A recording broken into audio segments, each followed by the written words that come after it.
बिस्मिल्लाहिर्रहमानिर्रहीम। सबसे पहले तो जो खुद मुख्तारी की और आज़ादी की बात करते हैं, अवाम बेवकूफ़ नहीं है, वो जानती है कि 20,000 अरब रुपए का कर्ज़े में इस मुल्क को इन्होंने मकरूज़ किया, जो कि पाकिस्तान की तारीख़ का सबसे बड़ा कर्ज़ा है। शर्मनाक टर्म्स के ऊपर सऊदी अरेबिया से कर्ज़े लिए गए, जिसमें खुद मुख्तारी की इन्होंने मैया रोल दी। इसी तरह आपने आईएमएफ के सामने अपने स्टेट बैंक को गिरवी रखवा दिया, तो खुदारा जो आपने मईशत का जो है वो हाल किया, तबाहकुन मईशत कर दी। 20 जो है मिलियन लोग, 2 करोड़ आदमियों को गुर्बत की शरह से नीचे ले आए। तो खुद मुख्तारी की आप बात ना करें। आपके आपके मुंह से ये आती हुई ये जो बातें अच्छी नहीं लगती। आपने इस मुल्क की खुद मुख्तारी की धज्जियां उड़ा दी जब आप कशकोल ले लेके जाते रहे। आपने जब अपना पीआईए का जहाज जो है वो जब्त करा दिया, जिसकी आपने पेमेंटें भी की मलेशिया में, तो तब खुद मुख्तारी को आपने दफन कर दिया था इस मुल्क की।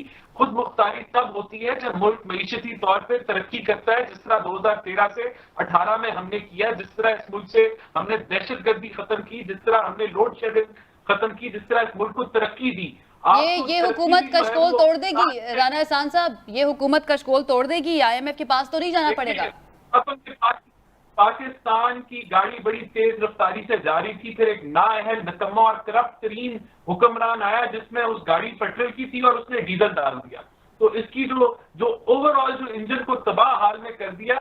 दूसरा, ये वो लोग हैं जो एक झूठे बयानिए के ऊपर, झूठे इल्जाम के ऊपर जो है वो लोगों के ऊपर अंदर इंतशार, तकसीम और गंद डालने की सियासत कर रहे हैं। इन्होंने जिस तरह काजी फायद ईसा जस्टिस साहब के ऊपर गंद उछाला और इन्होंने जिस तरह प्रेस कॉन्फ्रेंस की, वुज़रा की एक तकरीर, दूसरी तकरीर, और अब ये भीगी बिल्ली की तरह माजरत ख्वाह हो गए कि वो भी गलती हो गई हमारे से। इसी तरह ये माफिया मांगेंगे कि ये भी हमारे से गलत इल्जाम लग गए। ये कोई ये ऐसी, जिस तरह 35 फंक्शन में ये पहले पूरी कौम को आगे लगाया हुआ था और उसके बाद फिर कहा कि वो तो सियासी बयान था। तो इनके जो झूठे बयानिए ईसीटी को कहते हैं। राना एहसान साहब, मैं फिर सवाल दोहरा देती हूँ, क्या कशकोल तोड़ देगी ये नई हुकूमत? ये जो नई हुकूमत बनी है, मखलूत हुकूमत, जिसमें 11 जमातों की नुमाइंदगी शामिल है, जो 11 जमातों ने मिलकर इसको बनाया है, आईएमएफ के पास तो नहीं जाना पड़ेगा? क्योंकि मिफ्ता इस्माइल साहब ने तो ऐलान किया है कि वो जा रहे हैं वाशिंगटन आईएमएफ से दोबारा से बात करने के लिए।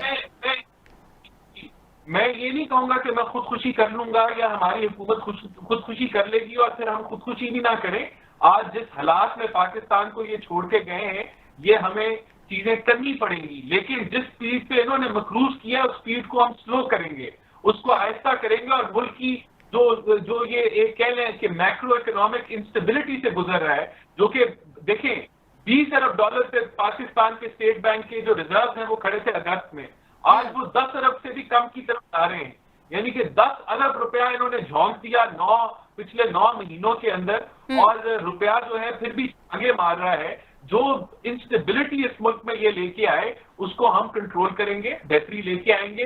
डॉलर को जो है वो उसकी जो उड़ान है उसको पकड़ेंगे। इसके अलावा जो खसारा ये छोड़ के गए, यानी कि मैं आपको ये रिकॉर्ड की बात बता रहा हूं कि हमारे 5 सालों का जो फिस्कल डेफिसिट था, जो हुकूमती खसारा था, वो लगभग 7,000 अरब की तरफ था। इनके एक साल का 5600 अरब के ऊपर ये छोड़ के चले गए। जो सिर्फ सुई गैस के लॉसेज हैं वो 1500 अरब पे छोड़ के चले गए। दिवालिया कर दिया इन्होंने इस मुल्क को, तबाह कर दिए इन्होंने मुल्क के अदारे। थोड़ा सा फैक्ट करेक्शन कर लूं, अब हम नेशनल टीवी पे बैठे हैं और इन्होंने फरमाया कि जितना हमने कर्ज वापस किया सिर्फ उतना ही लिया। तो इनके वक्त का स्टेट बैंक, जब जो टोटल एक्सटर्नल डेट है पाकिस्तान का, वो 95 अरब डॉलर पे हम छोड़ के गए थे 2018 में।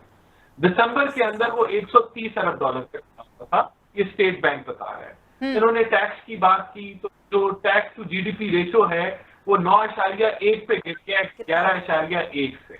जब ये कहते हैं कि हमने एक्सपोर्ट्स बढ़ाई, तो खुदारा आप बताएं कि आपने ट्रेड डेफिसिट जो आपने अब 45 अरब डॉलर पे जा रहा है, वो पाकिस्तान की तारीख में कभी इतना नहीं गया होगा। और नेट रिजल्ट उसका ये कि करंट अकाउंट डेफिसिट आपका फरवरी तक मेरे ख्याल से 12.5-13 अरब पे चला गया था, जो शायद अब 20 अरब डॉलर को टच करेगा। तो देखिए, हाफ फैक्ट्स बताना, नेशनल टीवी पे मिस रिप्रेजेंटेशन करना फिगर की, ये इनकी आदत है। अब आ जाए फॉरेन फंडिंग केस। देखिए, फॉरेन फंडिंग केस जो है उसमें इनकी जो ये दूसरों पे इल्जाम लगाते थे कि चपरासी बिल्कुल नहीं। और एक मिनट आयशा इनसे पूछे। नहीं, एक सेकंड। एमएलए ने कितना कर्जा लिया, कितना वापस किया, आलिया साहिबा कंप्लीट करने थे राना एहसान साहब को, मैं आपकी तरफ वापस आ जाऊंगी, पहले उनको कंप्लीट करने दें। जी राना एहसान साहब, हम इनका भाषण सुनने नहीं आते, ये डिबेट है, आप अपने वक्त पे बोले, हमने खामोशी से सुना। आपकी जो बयानिया है वो अवाम जानती है कितनी नौकरियां आपने दी और कितने लोगों को बेरोजगार किया, कितने लोगों की आपने रोटी छीन ली, जहां महंगाई बात करके, और आप पूछते कि अभी बेहतरी नहीं आई। अभी जो आपने इस कौम का, इसकी मीशत का बेड़ा गर्क कर दिया है ना, उसको काफी टाइम लगना है समेटने के लिए। और जो आप खुदकुशी की बात कर रही थी वो कर लेते ना इमरान खान साहब, जिन्होंने कहा था मैं कर लूंगा, करके नहीं दूंगा। तो प्लीज ये यहाँ कोई हम सेंसिबल डिबेट करें, यहाँ छक्के चौके ना लगाएं जो जिसकी लॉजिक नहीं बनती। फॉरेन फंडिंग के अंदर इनकी चोरी पकड़ी गई है, इन्होंने डिक्लेयर नहीं किए अकाउंट्स और वहां अपने मुलाजमीन के वहां पैसे भेजते रहे।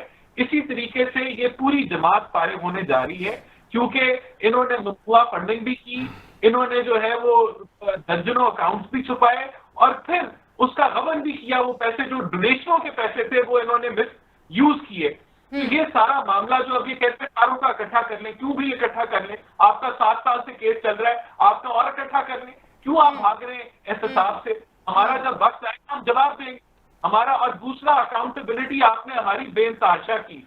जो आप कह रहे हैं ना कि जवाब नहीं दिए इन चीजों के, इनके जवाब हमने कोर्टों में बेइंतहाशा दिए और हमें रिलीफ मिला कोर्ट से, आपके टाइम पे मिला। कुछ साबित नहीं कर सके आप, एक एक करके 20 किलो हीरोइन, आपने 15 किलो हीरोइन डाली, वो भी नहीं आप साबित कर सके। वहां से भी हर लिहाज से जो है ऑपोजिशन जो है वो बेगुनाह होकर निकली और पॉलिटिकल विक्टिमाइजेशन की, पॉलिटिकल इंजीनियरिंग की, कुछ साबित नहीं कर सके। और यही वजह है कि आज ये जो है वो सड़कों और गलियों के अंदर लूट कर रहे हैं। और एक ही वजह है आयशा, इनका इलेक्शन के लिए जल्दी मांगना कि इलेक्शन जल्दी कराएं, इनकी करप्शन पकड़ी जाएगी। इनको सर्टिफिकेट मिला है करप्शन का, वो करप्शन परसेप्शन इंडेक्स ने इनको पाकिस्तान की पिछले 10 साल में सबसे करप्ट हुकूमत का सर्टिफिकेट जारी किया इंटरनेशनली। और वो जो सर्टिफिकेट के पीछे जो अरबों रुपए का गबन हुआ है, चाहे वो चीनी स्कैंडल हो, चाहे वो आटा स्कैंडल हो, अद्वियात का हो, LNG का। राना एहसान साहब, ये जो इस वक्त अदम इस्तेहकाम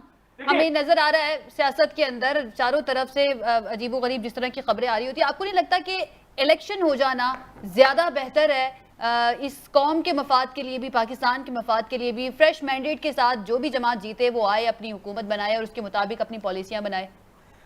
बिल्कुल इलेक्शन होना चाहिए, लेकिन यहाँ इमरान खान की मंशा और इमरान खान का एजेंडा इस मुल्क को तकसीम करने का, उसके पीछे नहीं हम लगेंगे, उसके पीछे नहीं हम भागेंगे कि एक फेक प्रोपोगेंडा चलाएं और अपनी चोरी छुपाने के लिए कहें कि यानी आप किसी प्रेशर में नहीं आएंगे। ठीक है बैरिस्टर साहब, ठीक हो गया। बैरिस्टर साहब, जिन्होंने आइन को तोड़ा है और इन्होंने पहली जमहूरी हुकूमत है जिसने आइन को अपने पैरों से पामाल किया।